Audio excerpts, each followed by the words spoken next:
National Weather Service has issued severe thunderstorm watch number 425, effective until 9 o'clock p.m. This watch includes the following county, District of Columbia, and the following counties in Maryland: Anne Arundel, Baltimore, Calvert, Carroll, Frederick, Hartford, Howard, Montgomery, and Prince George's, and the Maryland independent city of Baltimore, and the following: Chesapeake Bay north of Pools Island, Maryland, Chesapeake Bay from Pools Island to Sandy Point, Maryland, Chesapeake Bay from Sandy Point to North Beach, Maryland, and Chesapeake Bay from North Beach to Drum Point, Maryland.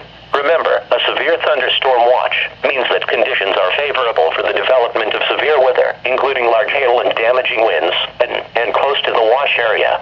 While severe weather may not be imminent, persons should remain alert for rapidly changing weather conditions and listen to later statements and possible warnings.